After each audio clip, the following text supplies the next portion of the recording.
Hammaga assalomu alaykum. Soat millari 10, Ramazon 2-kun va biz foydali mahsulotlarni tayyorlab olamiz. Saharlikdan oldin organizmga yengilroq, vitaminliroq bo'lish uchun, organizmni tozalanish jarayoni mukammal amalga oshishi uchun biz podgotovkani kechki paytdan qilib qo'yamiz. Chunki yonimizda o'sha yengil nima deydi, tayyorlanayotgan paytimizda hammasini ichib olsak bo'ladi. Birinchi o'rinda biz zamasливание qilamiz. Buning uchun bizga bitta choy qoshiq limon kerak bo'ladi. Ichiga ozgincha uksus tomizsanglar bo'ladi, yablочный uksus bo'lishi kerak. Va bugun biz zig'ir yog'ini iste'mol qilamiz. Zig'ir yog'ini ekobuzdan olaman, rovna bir qoshiqcha ichamiz. Zig'ir yog'iga judayam ozgincha sedana yog'ni qo'shsanglar ham bo'ladi, qo'shmasanglar ham bo'ladi.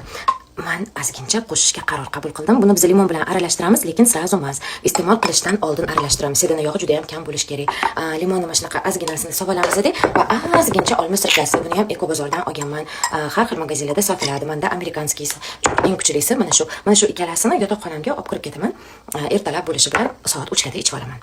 Saharlikka taom iste'mol qilishimdan oldin shunaqa smuzi ichib olaman. Smuzini kollagenim bilan birgalikda ichaman. Bu haqiqiy energetik. Bu yerda lavlagi, yashil olma, sabzi va qora qarag'at, ya'ni smorodina bor. Kecha kivi, shpinat va yashil olmali smuzi qilib tayyorlagan edim. Azizlarim, har kuni yashil smuzi ichadigan bo'lsak, davleniyamiz tushib ketadi. Bu smuzimiz esa davleniyamizni, energiyamizni normada saqlanishida yordam beradi. Smuziga ozgina suv solamiz, shu tarzda aralashtirib olamiz. Bu smuzini iste'mol qilishdan oldin esa ertalabki och qoringa ichiladigan badlarimizni ichamiz. Itak smuzini ham tayyorlab oldim. Badlarimni ichib bo'lganimdan keyin smuzi ichaman, ketidan kollagen ichaman. Kollagen biz домашний qilamiz, retsepti aktualniyda bor. Bu suyini qaynatmasa, usti shunaqa yog' bo'lib qoladi.